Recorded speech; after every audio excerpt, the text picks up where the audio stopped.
Raidieraksts Drošinātājs. Hello, Anastasia. Hi. Kharkiv is a border city that has suffered greatly during the war. It's close to the Russian border, and a lot of people fled from the city.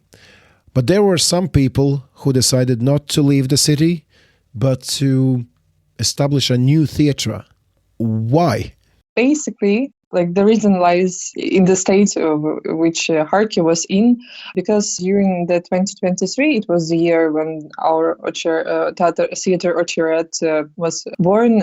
We didn't have theaters in Kharkiv. They were all closed. All these, national theaters and most of independent theaters, like private ones, they moved to different regions due to the situation. And in 2023, you have no theater in Kharkiv and nothing, no place, and anything happens.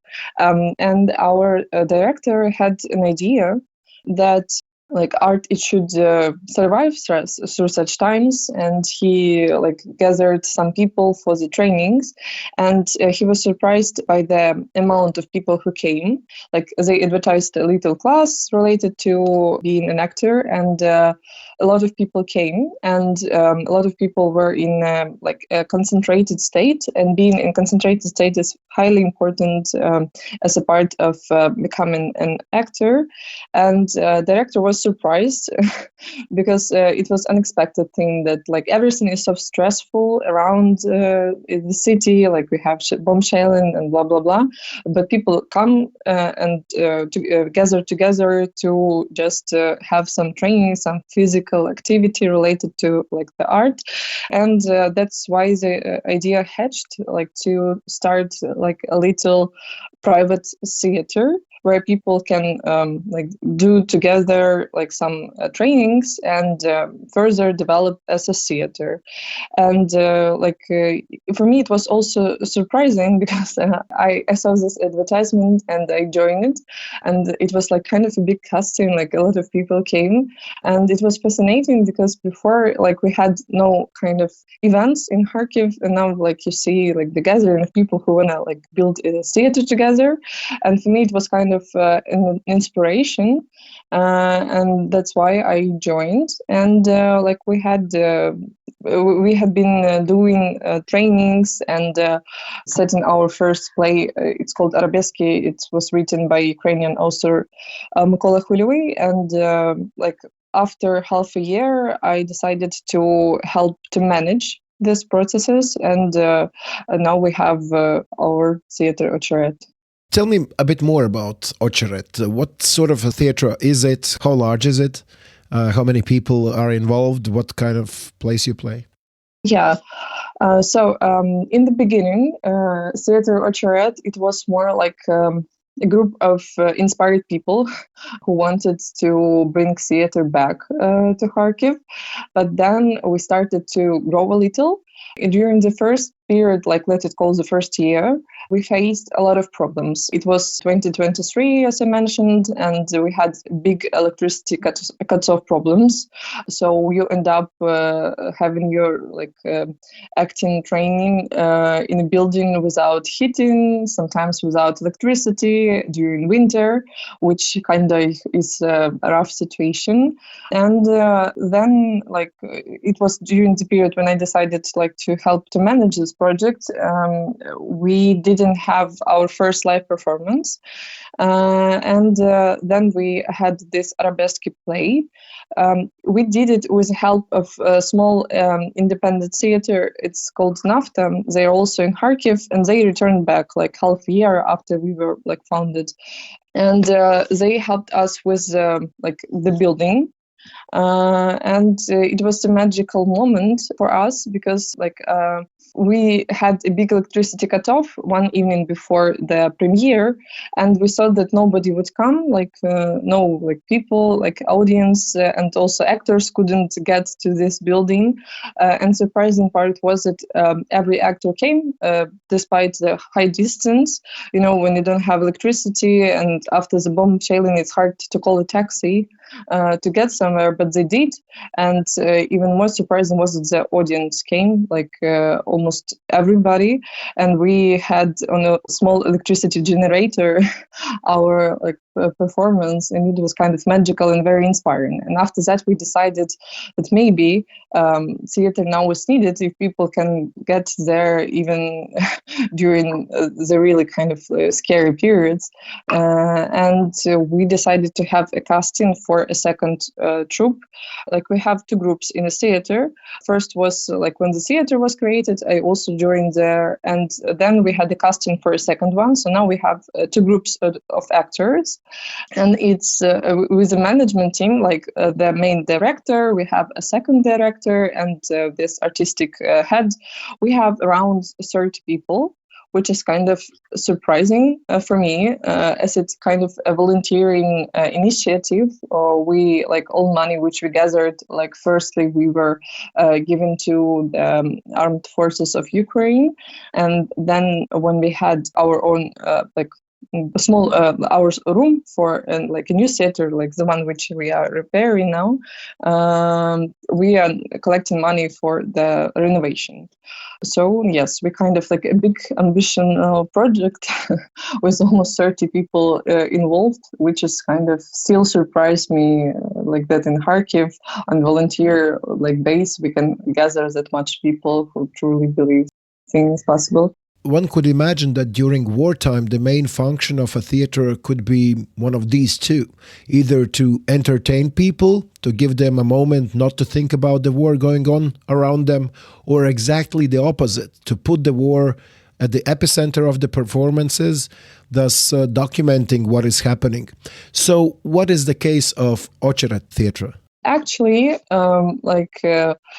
my personal opinion that like no art can develop in like soft periods, because in soft and nice periods art usually rottens, but during hard times you have to make an effort to build something, and in this like case a true art can be born. Like for example, like my favorite authors and actors, they all coming from the hard times, and in Ocheret's case, for my opinion, in my opinion, it happens the same. So the main idea is to bring people together and gather them at the moment, and give them a space where they can stop thinking about the war. But the problem of creating a theater in Kharkiv is that everything here reminds of war.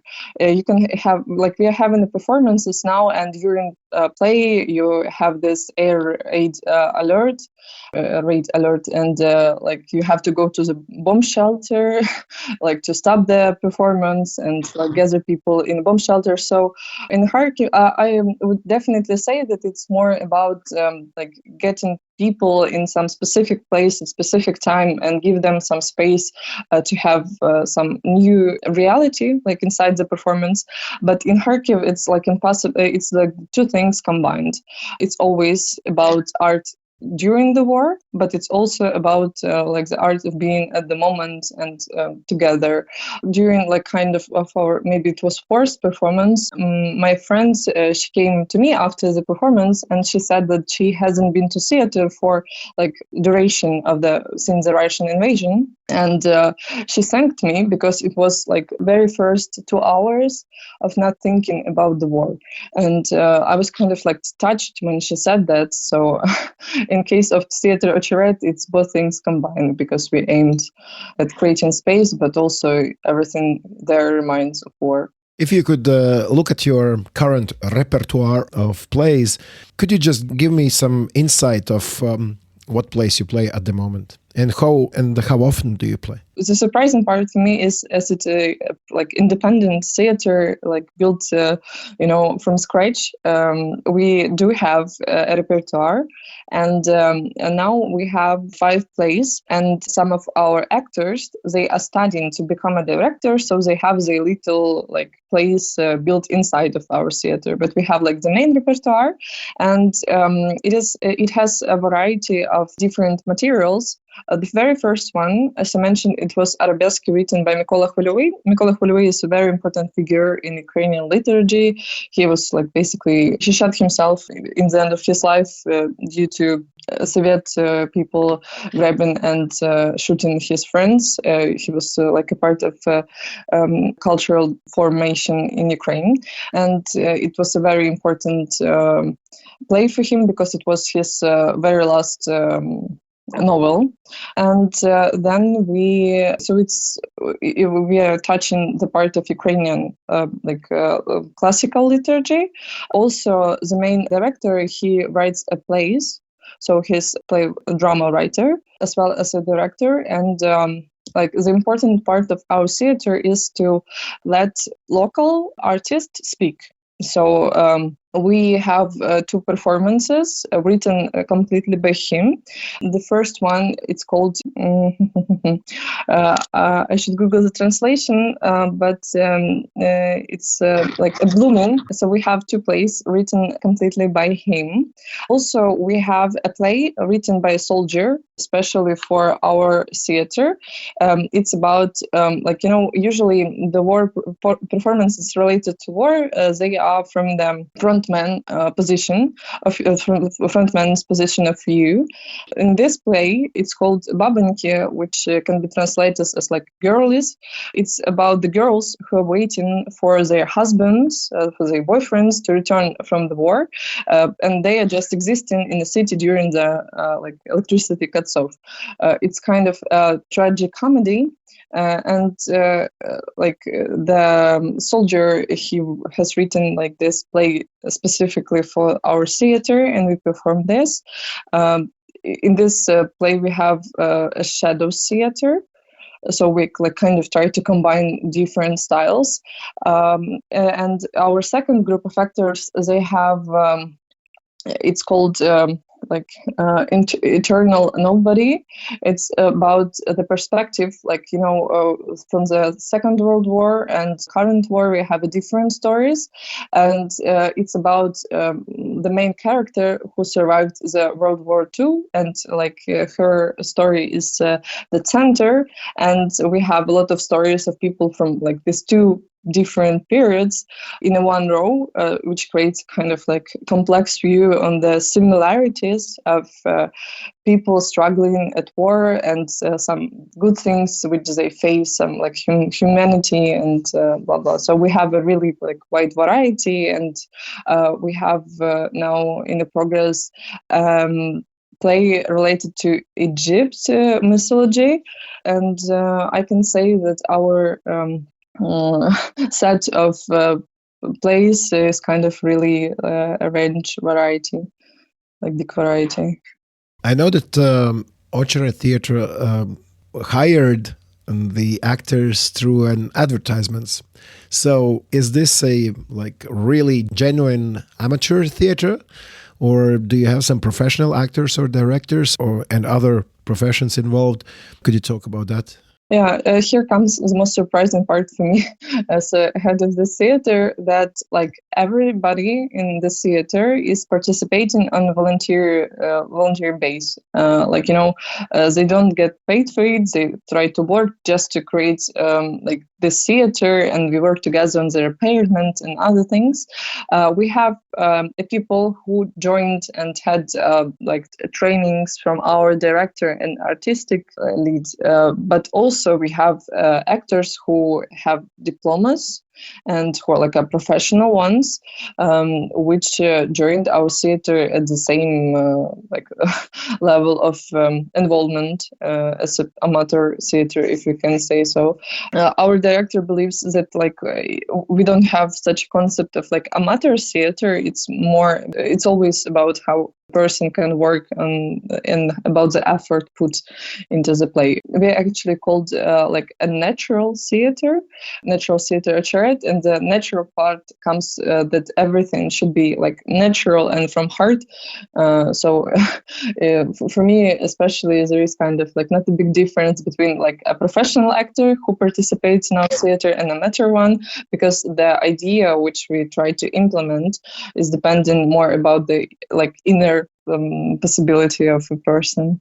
I wanted to interview you a couple of days ago, but you said you were kind of really busy because the premises where the theater is located are currently undergoing renovations. And I saw that also on your Instagram stories that you're building something there. So your theater is not only existing, but it is also developing. Yes, it's for me. It's always in a big process of development because there is always something new which has to be done.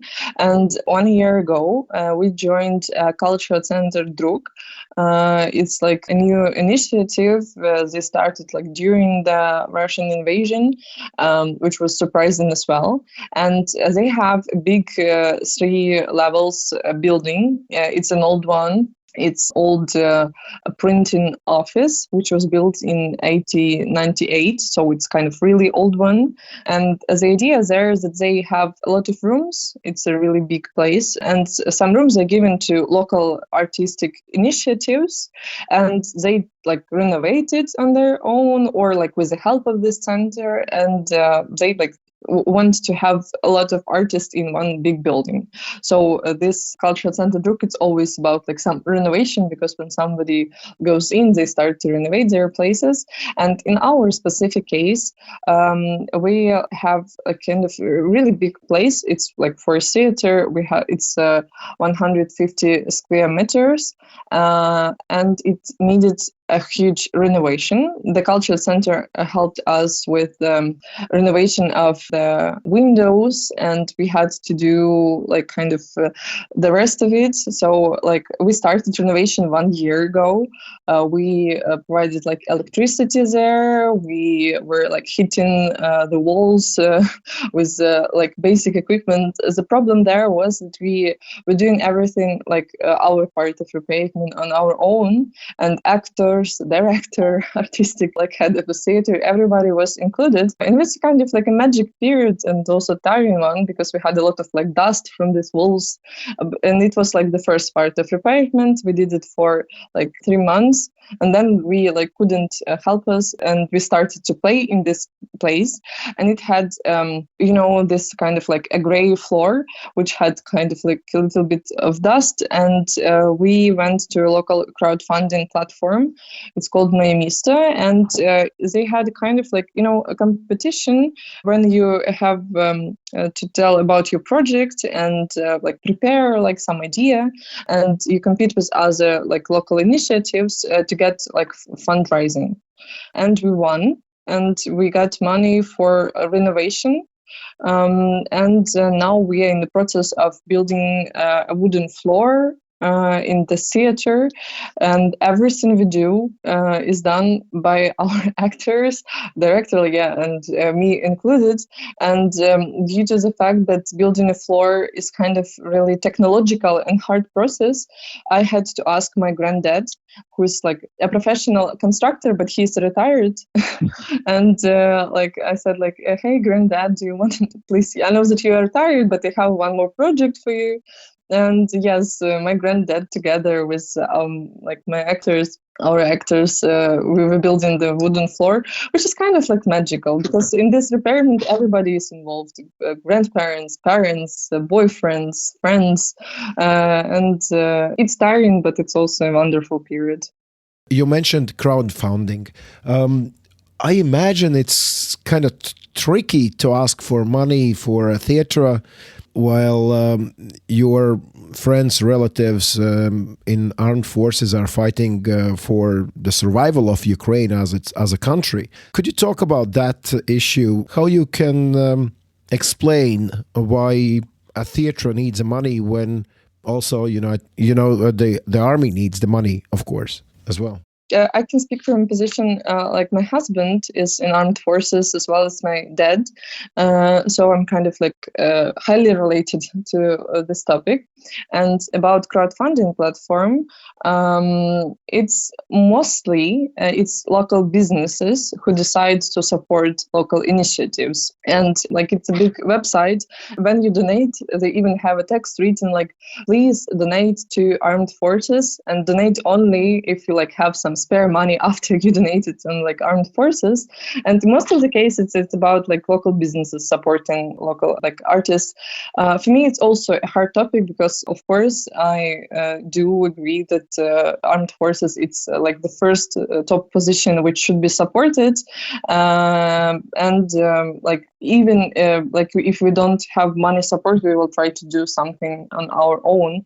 For example, like for this crowdfunding, yes, like local businesses, they gave this amount of money like to buy the materials, but for like the survival of our theater, we just like have our plays, performances, we have local like traditional events because the money, and we put it into like our survival. So we don't ask for money, we don't have like kind of raising for our theater, we just like work and put everything we got into the theater. So because in my position as well, that we couldn't exist without the help of armed forces, so you should support armed forces first and then theater, I guess, or like any other initiative. If we could talk about the security issues, just to remind our listeners, how far Kharkiv is from the Russian border? It's 25 kilometers. Like my relatives, they live in a district which called Saltovka, which was highly destroyed during like the first year. And from the Saltovka, they can see the very first Russian cities like Belgorod, if they live on the top level floor. So it's kind of close. Kharkiv was a lot in the news in the first year of the full-scale invasion, as you mentioned. Now, what has been the situation this year? Like from my perspective, like, you know, the human nature lies in ability of like, you know, adjusting to the like surrounding things. And for me, like during like the first year, I was kind of completely scared, even like moved to Lviv for a while. But now like I have some like distant work, and during my work, I can hear bomb shelling, and I just continue to work. So it's more about, it's a part of reality. I cannot say, of course, that it kind of like dropped because it's still the big amount of rockets, and we still have electricity cuts off. And even during this repairment, like a couple of weeks ago on Friday, we had electricity cuts off. And when I woke up and had to go to the repairment, I didn't have electricity, water, and heating in my apartment. And I just was going to our like place, and I was worried that we have to work with, you know, electrical equipment there. And if we don't have electricity in that cultural center where we have a theater, we couldn't like proceed with the repairment.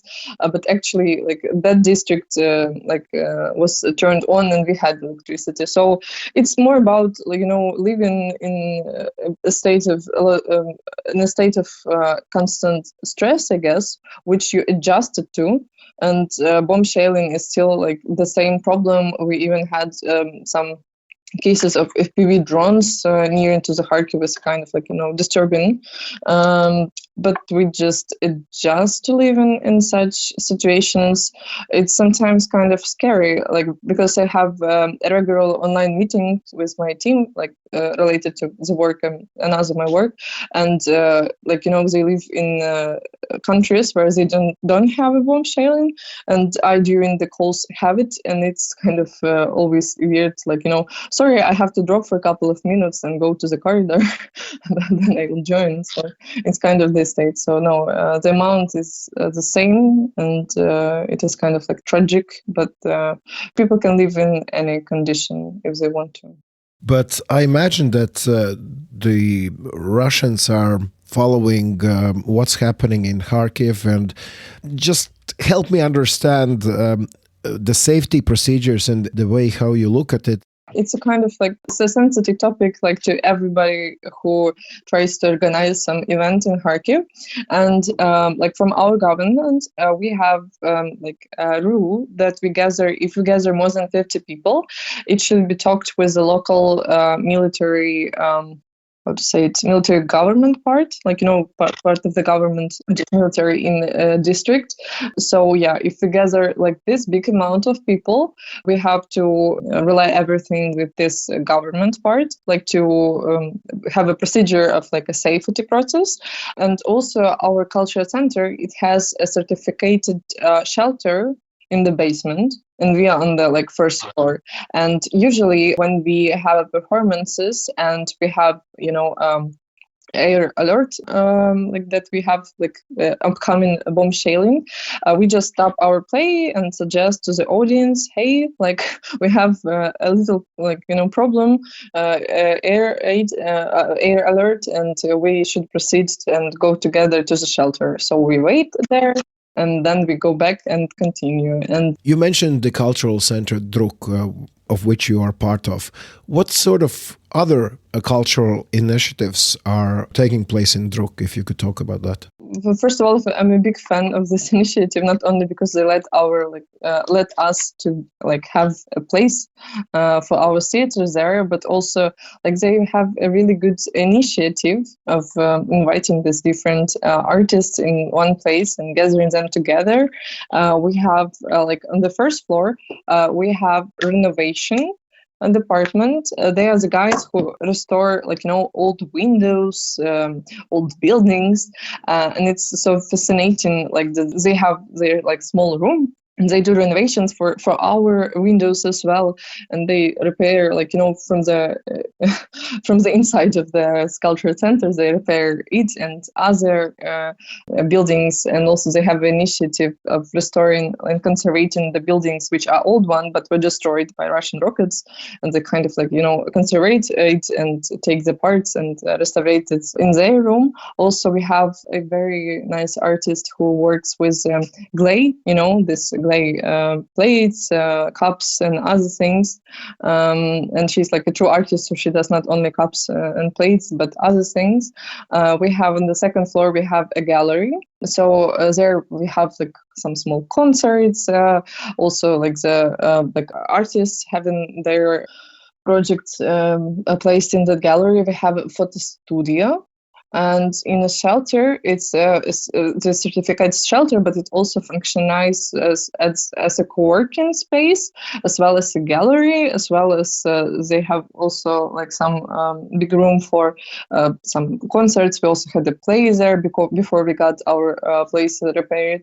And recently they started another project which is called Igrashkova. It's translated from Ukrainian as kind of playground or something, and they just gather people together to do something with 3D printing, to do some small little project, everything. You can come with the idea to them and say that you hey, I want to do this, and they will help you with the equipment and other stuff.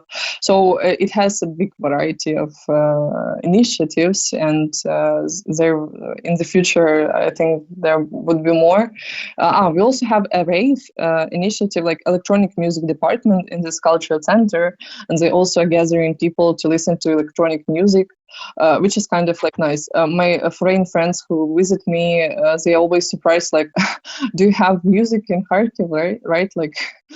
Yeah, we have even some kind of electrical music, small raves are happening. So yes.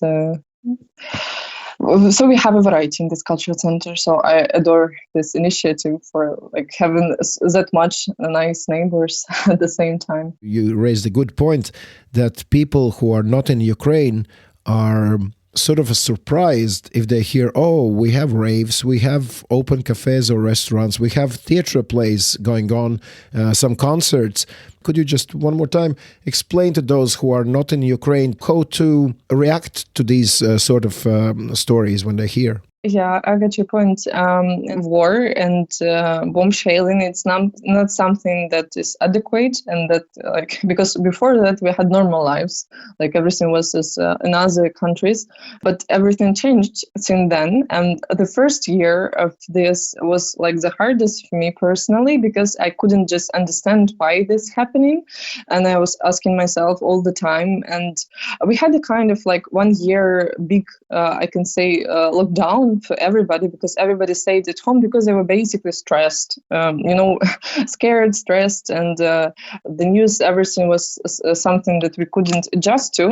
But time passes, and it's just from psychological perspective. If you put your body in a constant stress, you just go crazy, shoot yourself and or other ways of doing it, and it's just a psychological mechanism of your body and mind to concentrate on other things. So yes, we don't have allowance to live safely. We don't have like no safety, like everybody can die at any moment if we have a bomb shelling, but you just try to compensate it with some old way of getting like pleasure. You just go to the cafes, make your friends, like you visit your friends, you talk with people, you listen to music, and that's how it's kind of like it's not escaping method, because you still live in kind of danger, but it's something which gives you energy to continue. Because if you just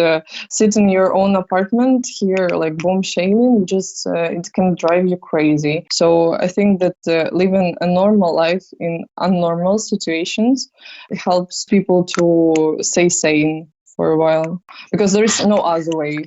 What language are your plays in? Our plays are in a Ukrainian language, but idea of our theater as well is that if it's a good play, a good performance, you don't have to know the language to understand everything that is going on, because it's always about the energy transferring from the actors to the audience and back. Right. My question was because of the fact that Kharkiv, before the full-scale invasion, was a city that where most of the people, as I understand, spoke Russian daily on the streets. That was just a common thing. People from Russia came to Kharkiv for the cultural events that you had, much better than closest cities on the Russian side. Russian artists came to Kharkiv, Western artists came to Kharkiv, but the influence of Russian cultural scene, if we can say that, was kind of big in Kharkiv, if I understand correctly. And I imagine that the attitude towards everything Russian has totally changed in your city. If you could talk about the bigger picture, if we look at cultural life in Kharkiv before the Russian invasion and after that. Mm-hmm. Yes, so I would like to give more details to this topic. My parents, they originate from Kharkiv, but due to the fact that my father was a soldier, I was born on the west part of Ukraine. So I was speaking Ukrainian since I was born, but then my father got transferred back to Kharkiv, and I had to come to Kharkiv. And yes, in the city, like Russian language, due to kind of like propaganda mechanism, was positioned as a high-class language. And when you speak Ukrainian, it means that you are from villages. So basically, in Kharkiv region, everybody in closest villages, like you just go, 5 kilometers from Kharkiv, and everybody there speaks Ukrainian. But before the Russian invasion, it was considered to be a kind of like language of villagers. And if you want to like position yourself as city liver, you should speak Russian language. And that's why I had to learn Russian language, because like I could understand it only from the hearing, but not talking in Russian. But also like the crazy fact is that traditional Ukrainian language was born actually in like Poltava Oblast. It's like in the Kharkiv region almost. And so the east of Ukraine was original form of Ukrainian language. But then with the propaganda, like this concept was a little bit forgotten. Yes, in Kharkiv, most of the theaters, like in our case, they had their performances in Russian language, because I don't know, it was considered kind of like a sophisticated, I don't know, if you had come across an advertisement of a performance which was in Ukrainian, it was usually a kind of a national one, the national play in national theater. But most of the independent theaters, they were in Russian, like in rare cases they were in Ukrainian. But since it started in 2014, actually, actually, when the theaters started to have more performances in Ukrainian with the very first years of Russian invasion east of Ukraine. But during the full-scale invasion in 2022, it changed completely. Like now we don't have any performances in Russian, and I think it's even if I came across some performance which is in Russian, I wouldn't go there, I guess. And it's just something which is not happening. From my point of view, yes, of course, it's logical because you see Russian drones flying to a city, and it would be hard to go to the performance written by the Russian guy and in Russian language. So yes, this situation has changed. For me personally, I think that it's for the better. Of course, like in families, people still speak Russian or like mix of Russian and Ukrainian because it's just a process of readjusting. But that in culture has become absolutely Ukrainian again. It's a good point because for me as well, I started to read books of artists related to theater who were originally Ukrainian, and I didn't know about them before. So this full-scale invasion helped me to get more into Ukrainian culture. So basically, cultural life in Kharkiv before the war and after the war, it's going to be totally different things, right? Yes, I believe so. But from my point of view, it's even not related to this topic of language, because art is more about the form. And I think it's because when you have art laying just in your hands, in a safe space, you just don't do anything with it. But now when you have to do something to have an art, you have to survive, to have a performance, you have to do a lot of things to gather people together during such time. In this case, art, of course, develops and becomes a better form, and it's more structured and well developed because you have to struggle a little bit to have it. So yes, I think that we will have better level of culture after it because we had to survive kind of hard times to still be related to the art. I know that many Ukrainians don't plan far ahead, as you also mentioned in your case. But if we talk about the Очерет theater company, we don't know when the war will end. But do you think Очерет theater is just a wartime project, or do you see the theater thriving also when the war will end? Yes, about the planning, for example, this renovation, it was the biggest plan I have ever had since the Russian invasion. I had 1 month planned ahead of me, and it was really crazy part because my own things, they usually are planned, maximum 1 week, but then I had a schedule for months, and I was kind of surprised and shocked, what? I know what I will be doing in the 3 weeks. That's crazy.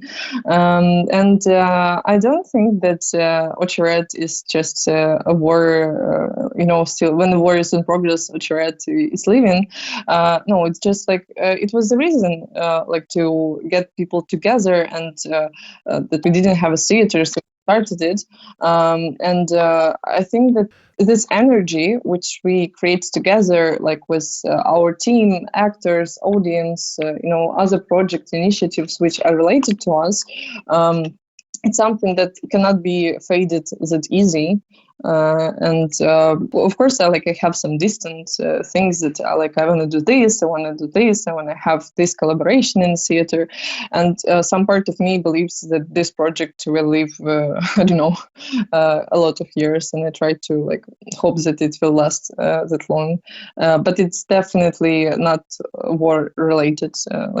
It's not something that impacts on the duration of the theater life. It was the reason, but how long the theater Очерет will be thriving and living, it's more about the people who participate in it. And I hope that we actually kind of like a big family, because, for example, we have an actress, and she's living alone in the city, and she like her son is abroad, and blah blah blah. And when she kind of like broke her leg, guys from our theater and me as well, we were helping her, like getting her like products and other things. So it's more about a family for me now. It's kind of really really close friends with, because you can do this big repairment only with the close friends. Well, I hope so too. So when the war will end, you can come to Latvia maybe for some place to showcase your Ukrainian talents and in theater as well.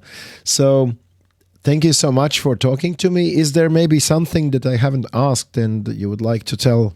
Yes, living in Kharkiv is scary sometimes, but ignoring the life here and the people still living here and doing their things is kind of like scarier. So it's something that we should not forget about the people who are still living in Kharkiv, and that they have normal life and kind of normal in this situation, and that we still doing things, and we should not be illuminized from the point of view that yes, we are kind of like in danger here, but we still have a lot of projects, and I'm always happy when like my foreign friends visit me, because I'm really proud of the things going on here, and like we didn't stop progress. We're not just living in the shelters. We try to create something during these times. Do I hear air raid sirens in the background? Yeah, yes. Sorry, we should end then now. Thank you so much for taking time and talking to us. Yeah, thank you so much for your questions. It was nice. Raidieraksts Drošinātājs.